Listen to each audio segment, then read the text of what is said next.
Hallo julle en welkom by Akademia se heel eerste Fontie spele hier waar die gees lekker loop. Maar verskillende instellings speel rugby, netbal en hokkie te mekaar en ek moet vir jou sê, dit is nie ligte musiek nie. Hulle maak mekaar 'n klein bietjie seer, maar dis 'n lekker gees. Check net hoe lekker lyk dit.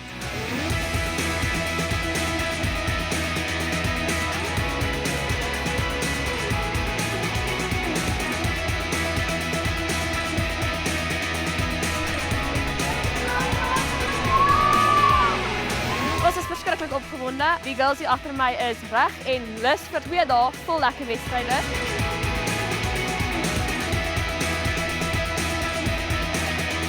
Vandag by die eerste Fontie spele ooit en ons is baie opgewonde daaroor. Nou is regtig 'n baie goeie kompetisie, maar ook saam met dit goeie sportmangees en dan saam met dit se energie, net baie lekker die stelletjies en sommer net lekker goed wat mens kan koop en dis 'n heerlike energie en lewendige atmosfeer.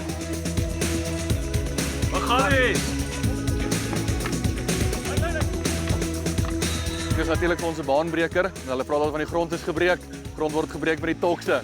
Dit is die eerste enetjie. As dit so begin, kan ek nie wag om te kyk hoe dit oor 5 jaar gaan lyk nie.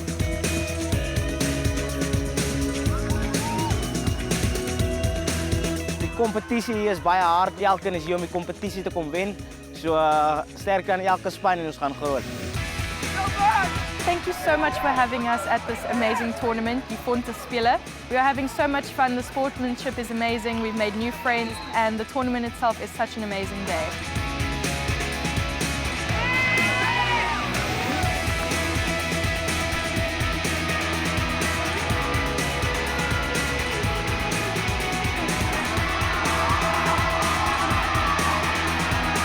Dit is 'n ongelooflike groot geleentheid wat ons regtig geniet het.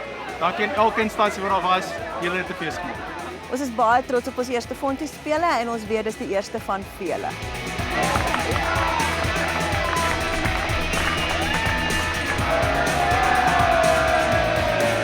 Fonties, sien julle volgende keer. Nog groter en nog beter.